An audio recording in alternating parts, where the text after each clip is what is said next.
طلسم زادی از قلم M.A. راحت۔ گہری تاریک رات فضائے بسیط پر پھیلی ہوئی تھی۔ وہ لوگ گوگلا کے کنارے کنارے کافی سفر طے کر چکے تھے۔ یہ ندی کے ساتھ سفر کی دوسری رات تھی۔ اطراف میں سنگلاخ میدان پھیلے ہوئے تھے جن میں جانداروں کا کوئی وجود محسوس نہیں ہوتا تھا۔ رات کے پہلے پہر جاگنے کی ذمہ داری گارسان اور اس کے ایک ساتھی کے سپرد تھی اور وہ رائفلیں سنبھالے ہوئے اپنی ڈیوٹی انجام دے رہے تھے۔ گارسان کی نظریں دور دھند میں کچھ تلاش کر رہی تھیں اور اس کا ساتھی کس قدر غنودگی کا شکار تھا۔ سفر کے معمول کے مطابق حصار بنا لیا گیا تھا۔ گھوڑوں کی لگامیں ایک دوسرے سے باندھ کر انہیں یکجا کر دیا گیا تھا۔ سونے والوں کی تیز سانسیں ابھر رہی تھیں۔ دن بھر کی تھکن کے بعد پتھریلا بستر بھی نرم گدیلوں سے کم نہیں لگتا تھا، اس لیے سبھی گہری نیند میں تھے۔ پھر سونے والوں سے ایک نے گردن اٹھا کر ادھر ادھر دیکھا اور اٹھ کر بیٹھ گیا۔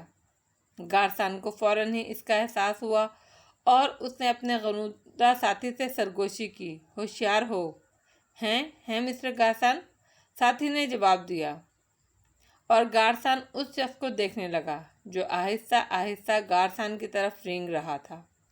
گارسان کی ہدایت پر اس کے ساتھی نے رائفل آہستہ سے زمین پر رکھی اور پھر خود زمین پر اوندا لیٹ کر آہستہ آہستہ سرکنے لگا۔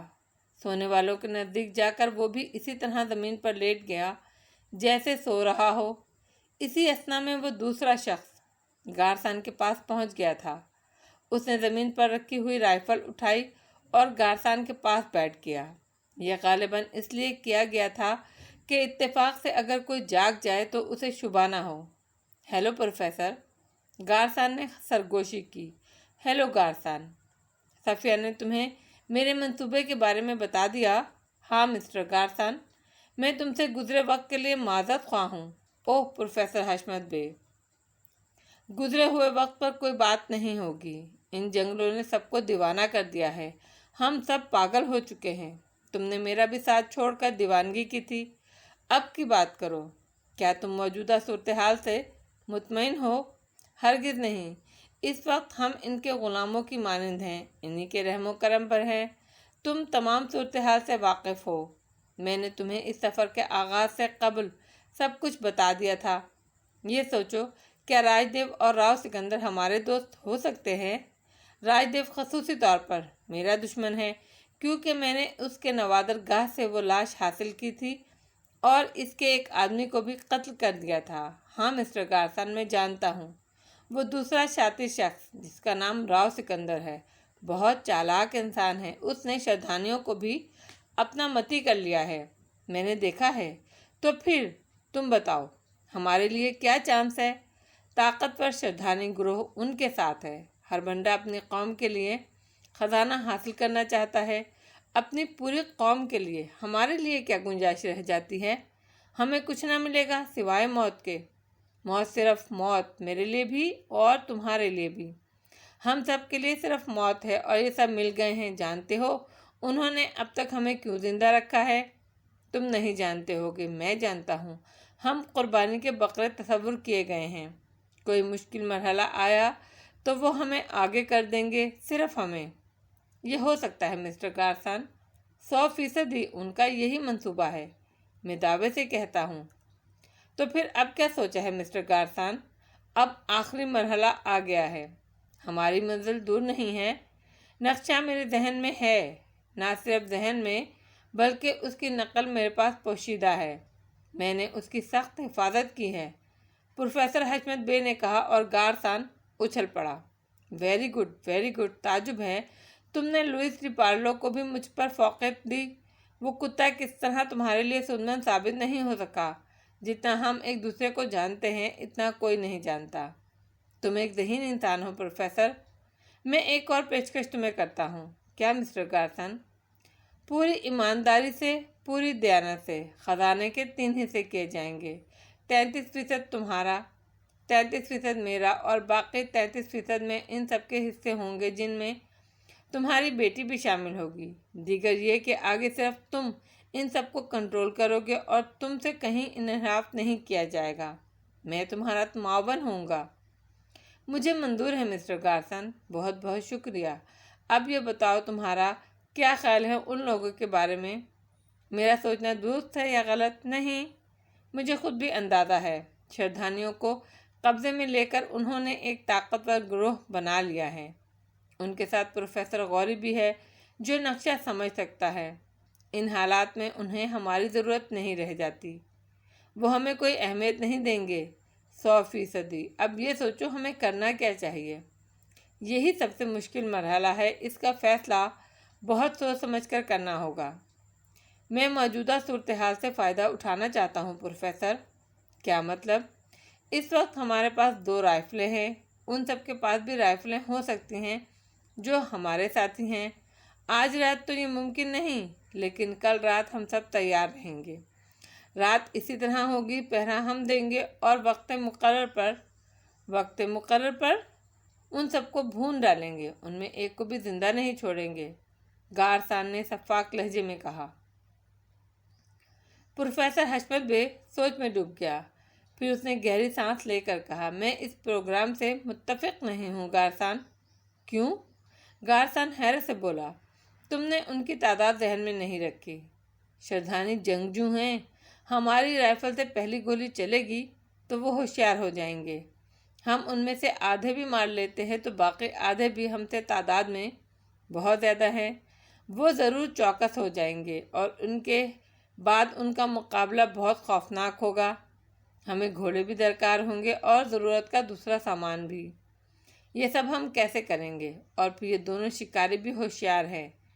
گارسن دیر تک خاموش بیٹھا رہا، پھر اس نے کہا، تو پھر کیا کیا جائے؟ کریں گے ہم وہی جو ہمارا منصوبہ ہے، لیکن ذرا بدلے ہوئے انداز میں۔ حشمت بے نے کہا، کیسے؟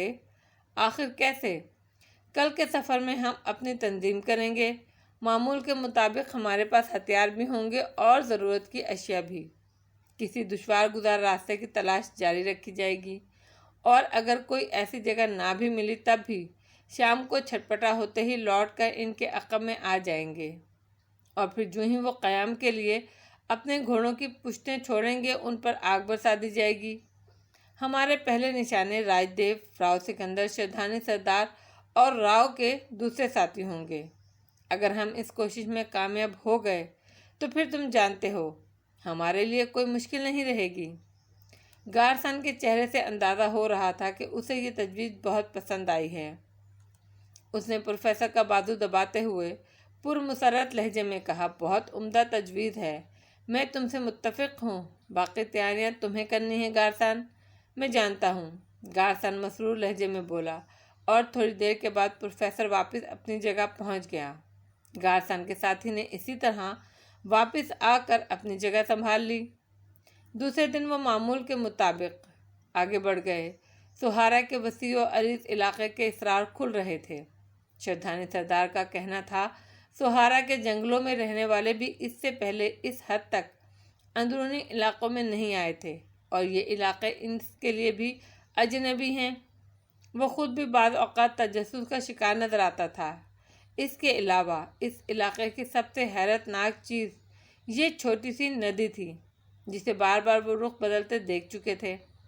پروفیسر غوری خاص طور سے ندی میں دلچسپی لے رہا تھا، اور بارہا اس نے کہا تھا، قدیم داستانوں کے سلسلے میں نے بہت کام کیا ہے راج دیو۔ آثار قدیمہ میں بہت سی پراسرار کہانیاں ملتی ہیں، دنیا کے بیشتر مقامات بھی دیکھے ہیں، لیکن یہ ندی میرے تجربات میں ایک ایسا اضافہ ہے جسے میں مرتے دم تک فراموش نہیں کر سکتا۔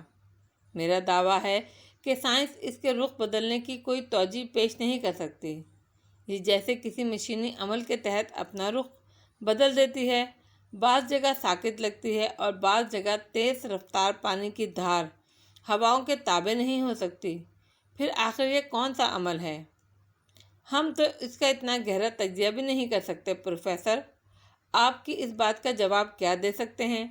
راج دیو نے کہا، یہ کہنے میں مجھے عار نہیں ہے کہ سہارا کا نام میں نے تم لوگوں کی زبان سے سنا ہے۔ زمانہ جوانی میں مجھے عجیبات کی تلاش رہتی تھی، اور اگر اس دور میں مجھے علم ہوتا کہ خود میرے وطن میں کوئی ایسا انوکھا علاقہ موجود ہے تو شاید میں اپنے تمام وسائل کے ساتھ اس علاقے کو کھنگال مارتا۔ دکھ بس یہ ہے کہ وہ وقت گزر گیا۔ سفر میں کوئی خاص بات نہیں تھی، ان لوگوں کو گمان بھی نہیں تھا کہ آج کے سفر میں کوئی خونی واقعہ پیش آنے والا ہے۔ ایڈمنڈ گارسن کی پراسرار خاموشی پر بھی کوئی خاص توجہ نہیں دی گئی تھی۔ ویسے اس سلسلے میں راؤ اور راج دیو کے درمیان گفتگو ہوئی تھی۔ راج دیو نے کہا، تم کچھ بھی کہو راؤ، نہ جانے کیوں مجھے اس شخص سے شدید نفرت محسوس ہوتی ہے۔ یہ اپنی مقصد براری کے لیے ہر داغہ بازی کر سکتا ہے اور اسے جو مراد دی گئی ہیں وہ نقصان دہ بھی ہو سکتی ہیں۔ ہم اسے قیدی بنا کر بھی تو نہیں رکھ سکتے راج۔ سچی بات تو یہ ہے کہ بعض اوقات ہر بنڈا سے بھی شرمندگی ہونے لگتی ہے۔ وہ ہمارے ساتھ غلاموں کی طرح تعاون کر رہا ہے، لیکن اس کے صلے میں اسے کیا ملے گا؟ کیا تمہارے علم میں کوئی خزانہ ہے؟ اس خزانے کا تعین مردود گارسن نے کیا ہے۔ اس کی تردید بھی کر سکتے ہیں، مگر اس سے ہمیں کیا فائدہ ہوگا؟ اس کے بعد ہماری تحقیق سے کیسے دلچسپی ہوگی؟ اور حالات بتاتے ہیں کہ اس کے بغیر ہمارے مقاصد کی تکمیل بھی نہیں ہو سکے گی۔ اگر ہم اس مقصد سے دستبردار ہو جائیں تو کیا قندیل اور کنل کے بغیر واپسی کا تصور کیا جا سکتا ہے؟ بقول پروفیسر غوری کے، ہم اس طلسم کے قیدی بن گئے ہیں۔ کوئی پراسرار طاقت ہم سے کام لے رہی ہے، ہم صرف کل پرزے ہیں۔ ان حالات میں بتاؤ، ان کے خلاف کیا عمل کیا جائے؟ اسے خود سے علیحدہ کرنے سے ہمیں کوئی فائدہ نہیں ہوگا، سوائے اس کے کہ وہ ہمیں ڈسٹرب کرتا رہے گا۔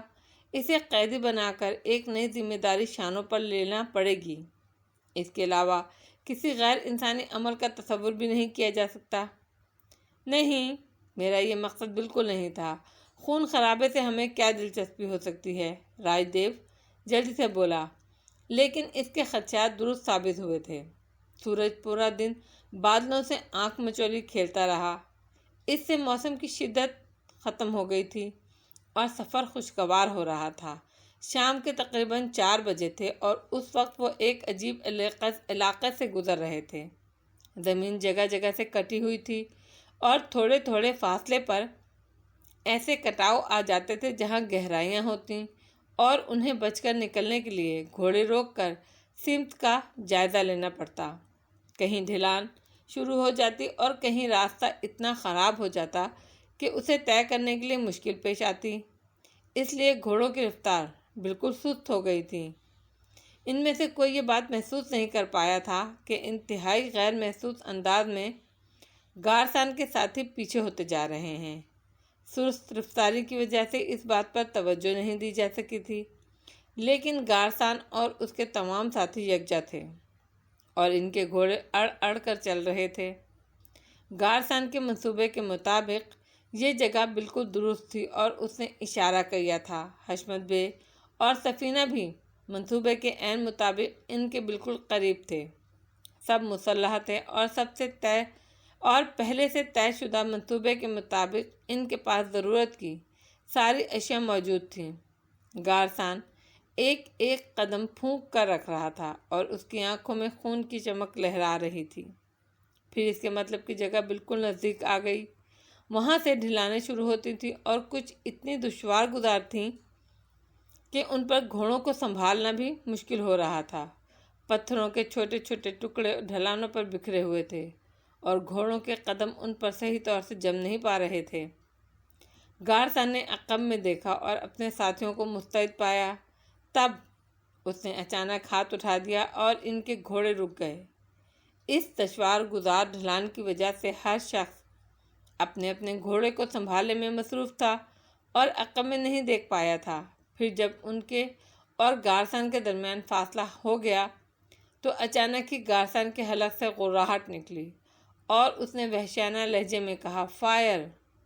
اور اس کے ساتھ ہی ڈھلان پر اترنے والوں پر گولیوں کی بارش شروع ہو گئی۔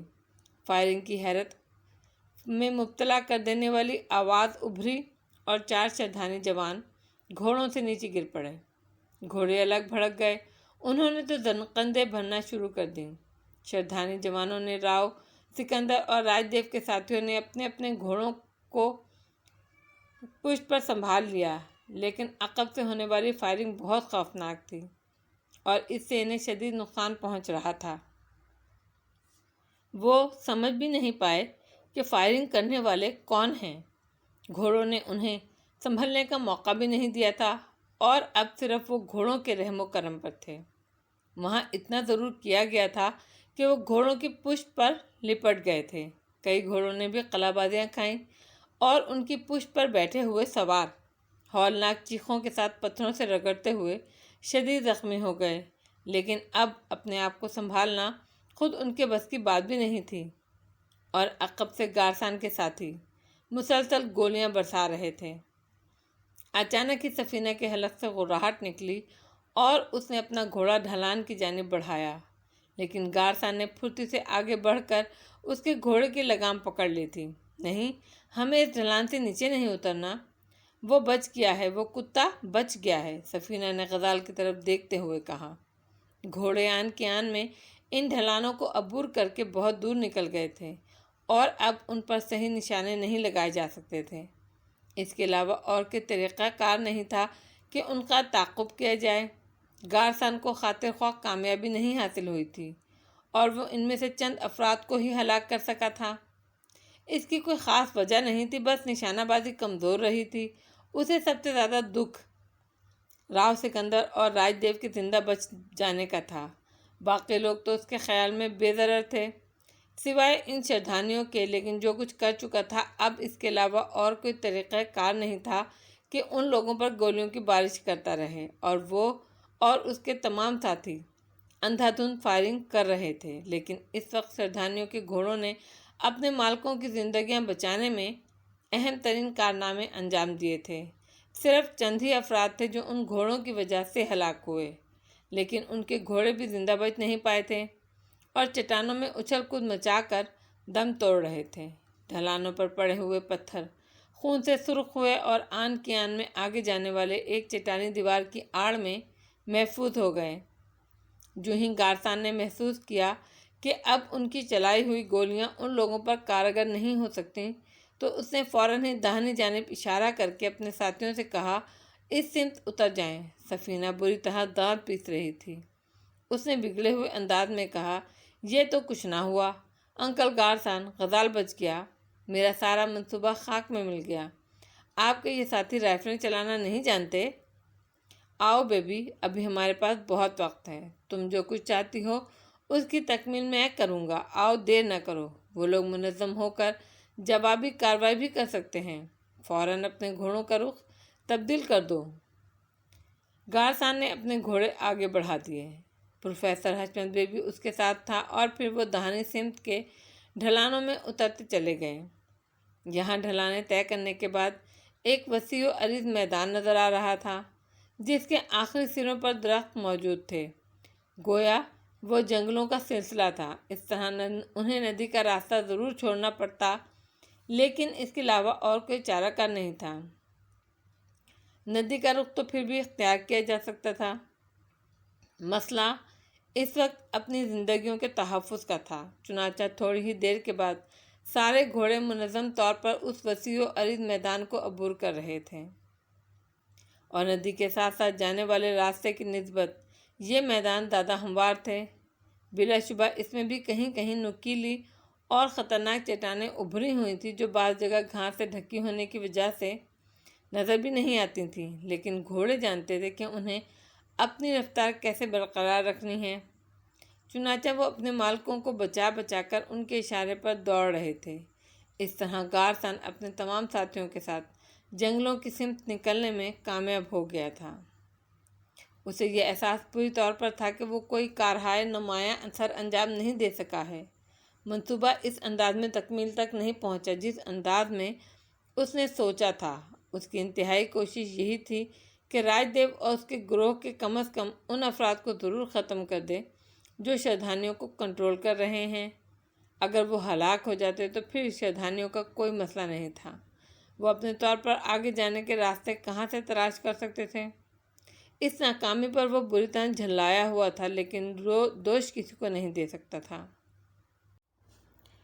وہ خود بھی اس سلسلے میں کوئی کارہائے نمایاں انجام نہیں دے سکا تھا۔ حالانکہ فاصلہ زیادہ نہیں تھا، لیکن یہ اتفاق ہی تھا کہ وہ لوگ آگے نکل چکے تھے اور شردھانی عقب میں تھے۔ اس طرح ان کی زندگیاں بچ گئی تھیں۔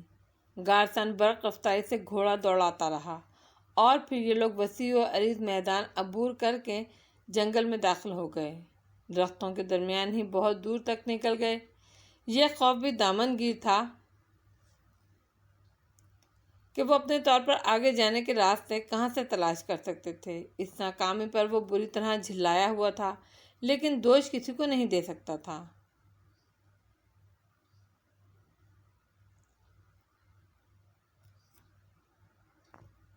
یہ خوف بھی دامن گیر تھا کہ کہیں وہ لوگ سنبھل کر واپس نہ آ جائیں اور ان کی جانب رخ کر کے انتقامی کارروائی نہ کریں۔ صحیح طور پر اندازہ بھی نہیں ہو سکا تھا کہ کتنے لوگ ہلاک ہوئے۔ شردھانیوں کی تعداد بہت زیادہ تھی اور اگر وہ انتقامی کارروائی کے لیے پلٹ پڑے تو پھر انہیں روکنا مشکل ہی کام تھا۔ اس لیے درختوں کے درمیان بھی سفر جاری رکھا گیا۔ وہ کم از کم اتنا فاصلہ طے کر لینا چاہتے تھے کہ شردھانی آسانی سے ان تک نہ پہنچ پائیں۔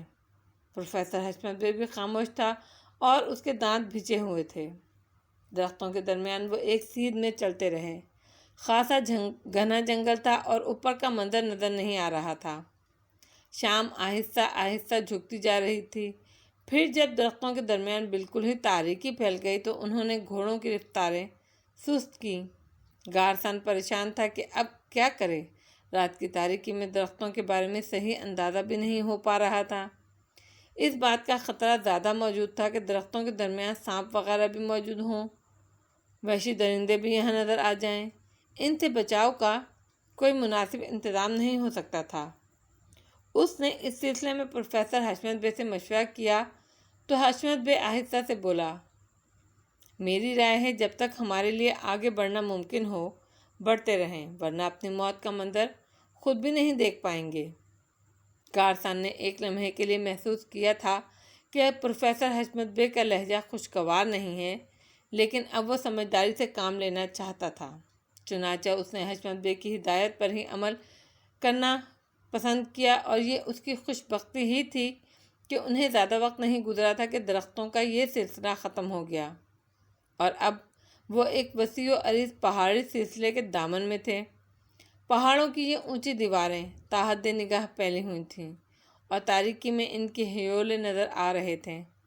تاہم یہ جگہ جنگلوں کی نسبت قیام کے لیے بہتر محسوس ہو رہی تھی اور وہ اس جگہ کو غنیمت سمجھ رہے تھے، لیکن اس کے باوجود جس جگہ انہوں نے جنگلوں کا سلسلہ چھوڑا تھا وہاں سے تقریباً 3 میل تک سیدھ میں بڑھتے چلے گئے۔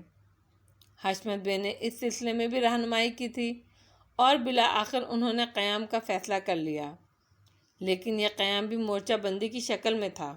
پہاڑوں میں چٹانیں تلاش کی گئیں اور چٹانوں کی آڑ میں باقاعدہ مورچے لگا لیے گئے تھے۔ انہوں نے گھوڑوں کو مضبوطی سے باندھا اور پھر وہاں آرام کرنے لگے۔ تھوڑی دیر کے بعد گارسن نے کھانے پینے کی اشیاء نکلوائیں اور سب اپنی اپنی شکم سیری کرنے لگے۔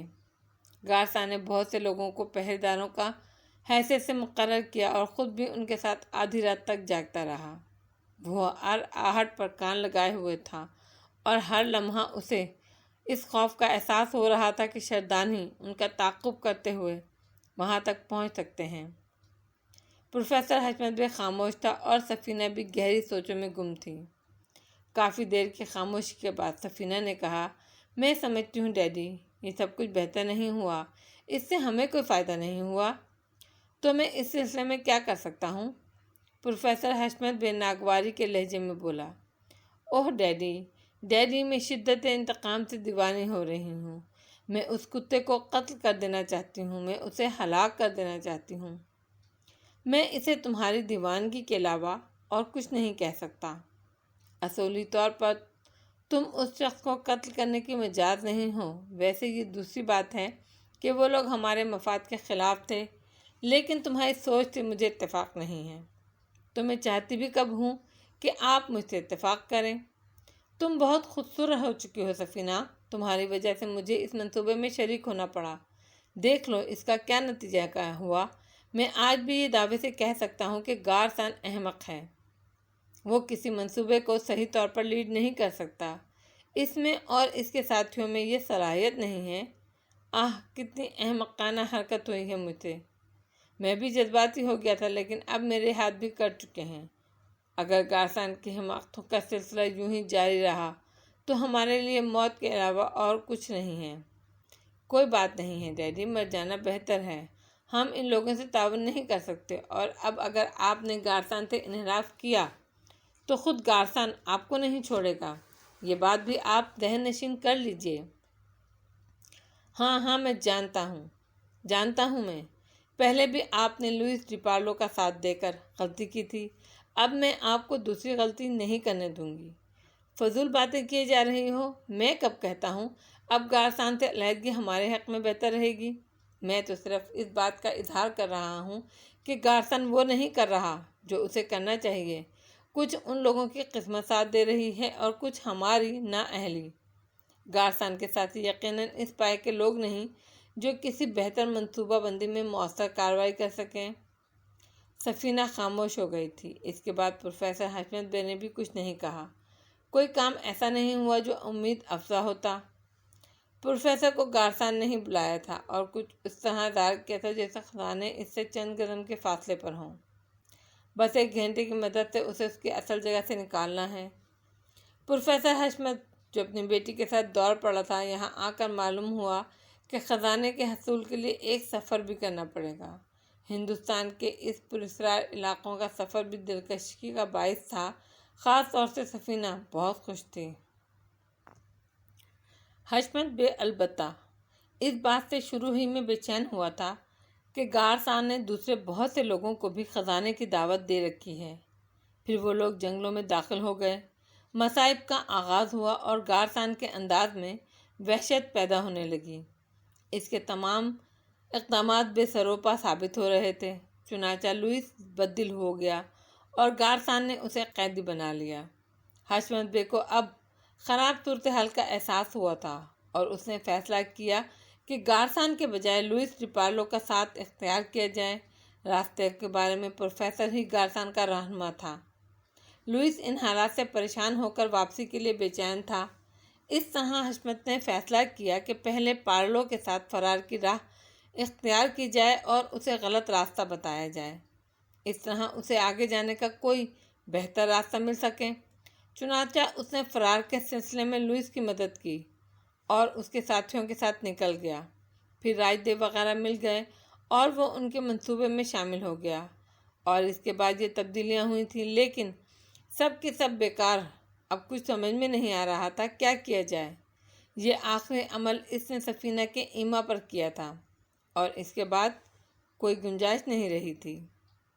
رات گزر گئی۔ دوسری صبح گارسن مطمئن نظر آ رہا تھا۔ حشمت کو دیکھ کر اس نے قہقہہ لگایا۔ خطرہ ٹل گیا پروفیسر، وہ ہمیں تلاش نہیں کر سکے۔ میں بہت زیادہ فکر مند ہوں۔ خزانہ صرف ہمارا ہے، کیا تم اس بات پہ یقین رکھتے ہو؟ کیوں نہیں مسٹر گارسن، اب یہ تمہاری ذمہ داری ہے کہ یہاں سے راستے کا تعین کرو اور آگے چل پڑو۔ ہمیں یہی سیدھا اختیار کرنا ہوگا۔ ان کے خطرے کو نظر انداز نہیں کیا جا سکتا اور ہم متحد رہیں گے۔ اگر ان سے ٹکراؤ ہو بھی گیا تو انہیں ہم سے ایک خوفناک مقابلہ کرنا پڑے گا۔ حشمت بے کوئی جواب نہیں دے رہا تھا۔ گارسن بہت اپسٹ نظر آ رہا تھا، شاید اس پر کوئی نیا جنون سوار ہوا تھا۔ تیاریوں کے بعد وہ لوگ گھوڑوں پر سوار ہو گئے اور اس کے بعد گھوڑے سرپٹ دوڑنے لگے۔ گارسن سب سے آگے تھا اور اپنے ساتھیوں سے تیز رفتاری سے گھوڑا دوڑانے کے لیے کہہ رہا تھا۔ راستے بھی اس کے معاون اور کوئی رکاوٹ سامنے نہ آئی، لیکن دوپہر کے بعد انہوں نے بلندیوں سے ڈھلانوں میں کچھ لوگوں کو دیکھا۔ وہ گرتے پڑتے آگے بڑھ رہے تھے۔ گارسن نے دونوں ہاتھ اٹھا کر انہیں رکنے کا اشارہ کیا اور سب رک گئے۔ یہ کون لوگ ہیں؟ وہ حیرانی سے بولا۔ حشمت نے بھی ان لوگوں کو دیکھ لیا تھا۔ پھر اس نے سرسراتی آواز میں کہا، پارلو، لوئس ڈی پارلو اور اس کے چند ساتھی۔ ہاں وہی ہیں، میں نے پہچان لیا ہے۔ اوہ آؤ آؤ، یہ چور بھی مل گیا، واؤ، آ جاؤ۔ اس نے گھوڑے کو ایڑ لگائی۔ کرنل فیروز یہ کہانی سن رہا تھا۔ اس کا دماغ سائیں سائیں کر رہا تھا۔ اسے حیرت تھی کہ جو کچھ اس نے سوچا ایرا نے کیسے جان لیا، لیکن حیرت اب ایک بے معنی لفظ کی حیثیت اختیار کر چکی تھی۔ کون سی بات پر حیرت کرتا؟ وہ تو سپاہی تھا، لا اینڈ آرڈر پر عمل کرتے زندگی گزری تھی، لیکن مشین گنوں سے دشمنوں پر آگ برسانا اور فوجی مفادات کے لیے مہمات سر انجام دینا اس کا پیشہ رہا تھا۔ ایسی کسی مہم کے بارے میں اس نے کوئی کہانی نہیں سنی تھی، جبکہ وقت نے خود اسے ایک ناقابل فہم کہانی کا کردار بنا دیا تھا۔ جادو کے بارے میں زیادہ سے زیادہ اتنا سنا تھا کہ کچھ لوگ ناقابل یقین قوتیں تسخیر کر لیتے ہیں اور ان سے اپنے دشمنوں کو نقصان پہنچا دیتے ہیں، لیکن یہ پوری جادو نگری اس کے لیے بڑی حیران کن تھی۔ سب سے زیادہ ہیجان انگیز خیال یہ تھا کہ وہ قندیل کا راز پا گیا تھا اور وہ جان چکا تھا کہ راج دیو کو ملنے والی لاش کیا تھی، اور قندیل در حقیقت ایک ساحر کی بیٹی تھی۔ یہ بات ابھی تک کوئی نہیں جانتا تھا اور وہ اس طرح گم ہو گئے تھے کہ اب نہیں کرنل، یہاں تمہاری سوچ غلط ہے۔ اگر میں تم سے کہوں کہ یہ سب کچھ ایک لازمی عمل تھا اور یوں ہی ہونا تھا، کیونکہ اکال ترپاشا معمولی ساحر نہیں تھا۔ یہ بھی سچ ہے، آج بھی شوما اس کے جادو کے سامنے ہیچ ہے، لیکن یہ سب کچھ ایک عمل ہے اور یوں ہونا ضروری تھا۔ سو میں تمہیں پہلے بھی بتا چکی ہوں کہ شتاتا کے رکھوالوں کی ایک الگ حیثیت ہے اور ان کی حفاظت کی جا رہی ہے، کیونکہ اکال ترپاشا نے ان پر نگاہ رکھی ہے۔ وہ جن مصائب سے گزر رہے ہیں وہ اکال ترپاشا کی مخالف قوتوں کے پیدا کیے ہوئے ہیں، لیکن ان کا مقابلہ کیا جا رہا ہے اور سب کچھ ہو سکتا ہے، لیکن ان کی زندگیاں محفوظ رہیں گی۔ اور میں نے دیکھا ہے، میں جانتی ہوں کہ شتاتا کے رکھوالے کون ہیں۔ تم یوں نہ سوچو، جو تمہارے ہیں سو ہارا کے درخت، بیل، بوٹے، پتھر ان کے محافظ ہیں، اور ان کی جانب پھینکے جانے والے حربوں کا رخ تبدیل کر دیا جاتا ہے، اور یہ کام جاری ہے۔ کرنل ایک بار پھر ایرا کو دیکھ کر حیران رہ گیا۔ ایرا اس کے ذہن میں پیدا ہونے والے ہر خیال سے آشنا تھی۔ وہ تھوڑی دیر خاموش رہا، پھر اس نے کہا، گویا یہ درست سے تم وہ ہو جو راج دیو کے نوادر خانے میں تھیں؟ یہ سوال اب بیکار ہے، لیکن تم نے کہا اب میرا اس کہانی سے آشنا ہونا ضروری ہے، اور جب تم اس عمل کا آغاز کر ہی رہی ہو تو مجھے کچھ باتوں سے نا آشنا رکھنا ضروری کیوں سمجھتی ہو؟ میں نے کب یہ چاہا، لیکن تم یہ جان چکے ہو کہ ایک مخالفانہ عمل جاری ہے، اور آنے والے وقت کے بارے میں یہ نہیں کہا جا سکتا شوماہا ہوترا ہمارے عمل کا توڑ نہ کرے گا۔ تم نے ایک طویل عرصہ ہماری دنیا میں گزارا ہے، کرنل نے کہا۔ ہاں، اور جو کچھ تمہاری دنیا کے بارے میں جانا ہے اس پر حیران ہوں۔ کیوں؟ یہ جاننا ثابت کرتا ہے جہاں اکال ترپاشا نے تمہاری دنیا کے روشن رخ دیکھے، وہیں شوماہا ہوترا کی معلومات بھی غلط نہیں تھیں۔ فرق صرف اتنا ہے کہ اکال یہ روشنی ستگاتا کو دینا چاہتا تھا، جبکہ باہوترا صرف اقتدار کا خواہش مند تھا۔ میں دوسرا سوال کرنا چاہتا ہوں، کیا تم نے ایک طویل انتظار کیوں کیا؟ یہ ضروری تھا اس لیے کہ شتاتا جوان ہو جائے، اسے اس سلسلے میں اپنا کام سر انجام دینا ہے۔ شوما اسی سے تو خوفزدہ ہے، ورنہ باقی سب سے تو وہ مقابلہ کر سکتا ہے۔ شتاتا وہ روشنی لائی ہے ستگاما کے لیے جس کا خواہش مند اکال ترپاشا تھا، اور یہ سب ایک زنجیر کی مانند ہے جس کی کڑیاں ایک دوسرے سے جڑی ہوئی ہیں، اور اب تک اکال کو ناکامی نہیں ہوئی۔ سنو کرنل، ستگاتا کے ساحر بارود کے جادو سے ناواقف ہیں، وہ جادو نگری کے باہر کا سحر نہیں جانتے، جبکہ شتاتا وقت آنے پر اکال کا سحر اور تمہاری دنیا کا جادو استعمال کر کے باہوترا کو شکست دینے کی اہل ہو گئی ہے، اور باہوترا یہ جان چکا ہے، وہ شتاتا سے ڈرتا ہے۔ اس طرح شتاتا کا جوان ہونا ضروری تھا۔ کیا وہ اپنے بارے میں جانتی ہے؟ کرنل نے پوچھا۔ کون، شتاتا؟ ایرا نے پوچھا۔ ہاں، نہیں، وہ کچھ نہیں جانتی، اور اس کا بے خبر رہنا ضروری تھا۔ اگر وہ وقت سے پہلے جان لیتی تو سارا کھیل بگڑ جاتا، لیکن اس کا وجود میں اکال ترپاشا کا خون دوڑ رہا ہے۔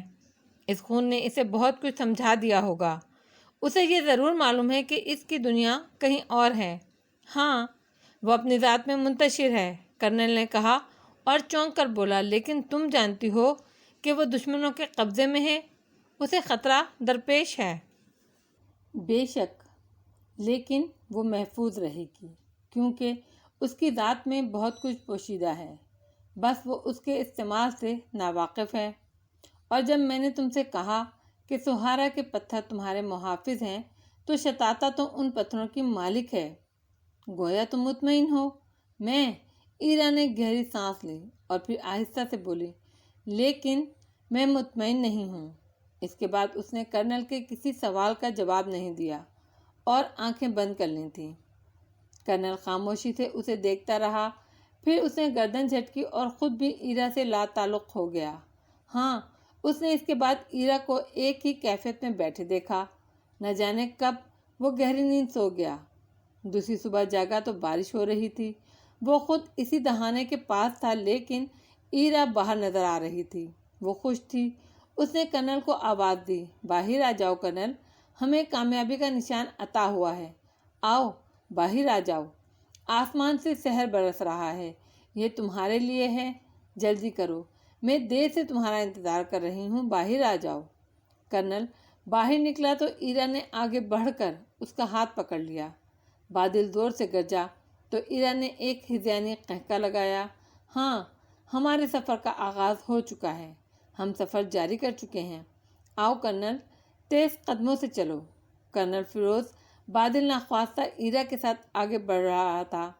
آسمان کے سحر نے ہمیں آغوش میں لے لیا ہے، ہمارا بقیہ سفر آسان ہو گیا ہے، چلتے رہو۔ کرنل رفتار تیز کرو، ہمیں اس سحر کے آغوش میں یہ سفر مکمل کر لینا ہے۔ لیکن اس سحر کے آغوش میں سفر کرتے ہوئے کرنل کی حالت بری ہو چکی تھی۔ اس کا لباس بھیگ گیا تھا اور پورا بدن کیچڑ سے لت پت ہو گیا تھا، کیونکہ یہاں کی مٹی کچھ عجیب تھی۔ نہ جانے کب تک یہ سلسلہ جاری رہا، گہرے بادلوں کی وجہ سے کچھ اندازہ نہیں ہو پا رہا تھا۔ پھر ایرا رک گئی۔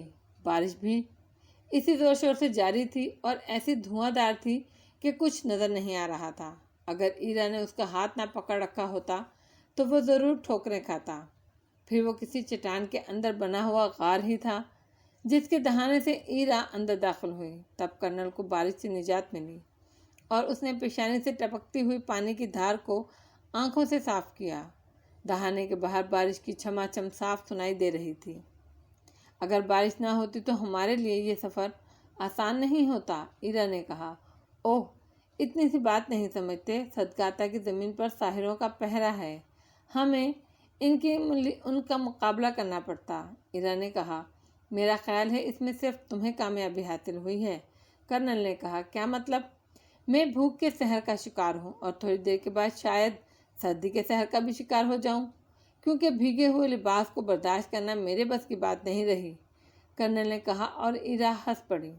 تمہاری حسیات بھی بارش کا شکار ہو گئی ہیں، ورنہ تمہیں اپنی ضرورت کی چیزوں کا ضرور احساس ہو جاتا۔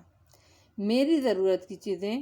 کرنل نے حیرت سے کہا، اور پھر اسے اس بو کا اندازہ ہوا جو غار کے ایک گوشے سے اٹھ رہی تھی، اور یہ بھنے ہوئے گوشت کی اٹھتی بو تھی۔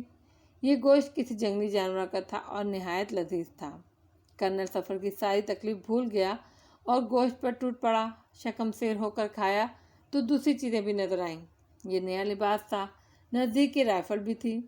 کرنل نے لباس بھی پہن لیا اور بھیگے لباس سے جان چھڑائی۔ پھر اس نے ایرا سے کہا، ایرا، خود تمہارا سحر بے مثال ہے، تمہیں اس میں کہاں تک دسترس حاصل ہے؟